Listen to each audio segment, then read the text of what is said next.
Dans cette vidéo, nous allons apprendre à naviguer dans les rapports. Les rapports vont concerner ici les projets qui ont été étudiés par la méthode des sous-détails. Voilà. Pour ce fait, étant dans le menu démarrer, le menu général, nous venons dans gestion de projet et puis nous cliquons sur le bouton rapport de suivi des données projet par sous-détail. Voilà. Dès lors,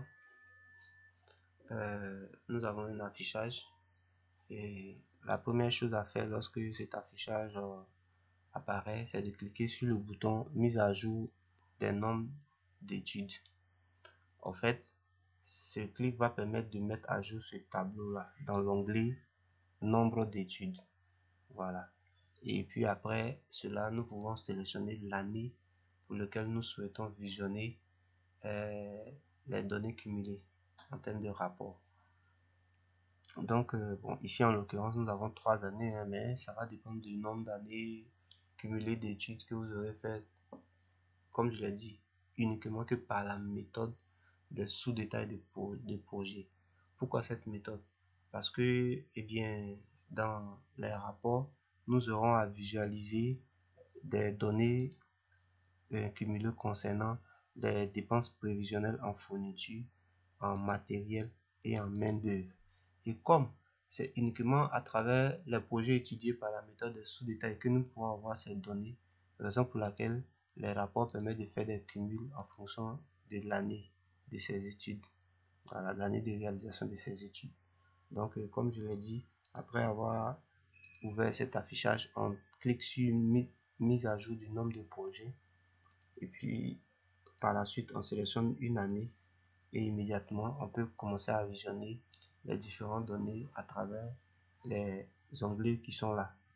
Et le premier onglet, c'est le nombre d'études. Alors il s'agit d'un tableau qui présente d'abord le nom de l'étude, la catégorie de l'étude, pardon. Ensuite, par rapport à la catégorie, nous avons un nombre qui va s'afficher pour les échecs liés à cette catégorie, les projets en cours d'étude pour cette catégorie et enfin les projets validés pour cette catégorie, toujours dans la même année. Voilà. On a même un total pour l'ensemble des données. Ensuite, l'autre onglet qui vient, c'est le chiffre d'affaires par marché. Bon, ici en l'occurrence, nous n'avons pas de chiffre d'affaires. C'est normal parce que ici,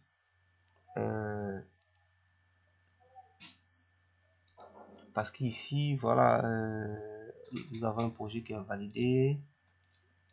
Oui, je comprends en fait, parce que ce projet en question n'a pas obtenu comment dire, étant donné que c'était des tests, le projet a été validé, mais n'a pas vu ces données liées à des sous-détails.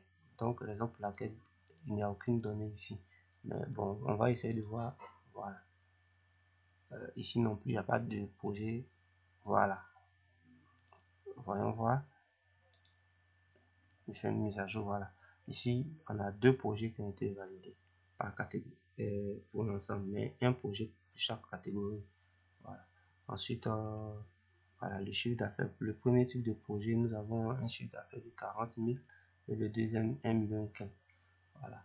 Ensuite, en termes de fourniture prévisionnelle, ciment, eau, sable, voilà, la commande totale annuelle ici, et puis le montant total annuel également ici.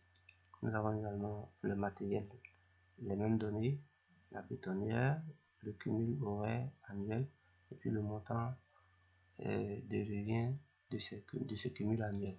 Également pour la main-d'œuvre, elle est regroupée par lot, voilà. Le lot électricité, nous avons par exemple 25 heures total, et puis le cumul en salaire c'est 11 301 francs, 1,59, voilà. Et ensuite vous pouvez naviguer ainsi à travers les différentes années pour voir le cumul de chaque année par rapport à vos projets. Donc dans cette vidéo, nous avons appris à naviguer dans les rapports.